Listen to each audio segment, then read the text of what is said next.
Telugu Desam party ఎమ్మెల్సీల మీదకి వచ్చినప్పుడు వాళ్ళు ఉతికారంట. ఆ ఉతికిన మంత్రి ఎవరనేది మీరు అడుగుతున్నారు. ఉమ్, సరే లక్ష్మీనారాయణ తెలియకపోతే తెలియకపోవచ్చు, ఎందుకంటే ఉతికించుకున్నారు కాబట్టి. ఉమ్. నేనేమంటే ఉతికిన వాళ్ళన్నా చెప్తే బాగుంటుంది. లోకేష్ గారన్నా చెప్పాలి, లేదంటే ఆనంద్ సాగర్ గారన్నా ఈ రోజు కాకపోయినా రేపైనా మరి ఆ అందమైన మరి మంత్రి గారు ఎవరో, ఆ ఉతికించుకున్న మంత్రి ఆయన గారు ఎవరో నోట్లో చెప్పాలి. నూగించి కూడా తాగదు, ఆయన ఉంటే వెంటనే చెప్పిద్ది ఇందాకే ఆనంద్ సార్ గారు. అది అది దాని పరిస్థితి.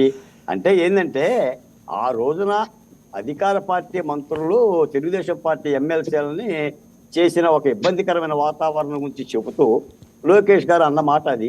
సార్ నిజాలు ఏమిటో అనేది అదేదో మరి కాలక్రమాన్ని తెలిసిపోద్ది. లేదంటే మరి ఆయన ఎందుకు చెప్పాడు లోకేష్ గారు, మరి నిజంగా జరిగిందా లేదా, నిజంగానే ఏమన్నా మీద పడ్డారా, ఏమన్నా జరిగిందని. ఎందుకంటే ఆ రోజు సభలు అలాగనే జరిగి, ఒక విధంగా చెప్పాలంటే మనం శాసనసభలో కూడా చూసాం కదా, దాదాపుగా చంద్రబాబు నాయుడు గారిని కొట్టే ప్రయత్నం చేశారు కదా, మీదకి వెళ్ళిపోయారు కదా. ఎవరు ఊపిరి ఆడనివ్వలేదు కదండి. 23 మంది ఉన్నారని 151 మంది కూడా ఒక మందబలం లాగానే పడ్డారు కదా. జగన్మోహన్ రెడ్డి గారు కూడా నవ్వుతూ చిరునవ్వులు చిందించేవాడు కదా.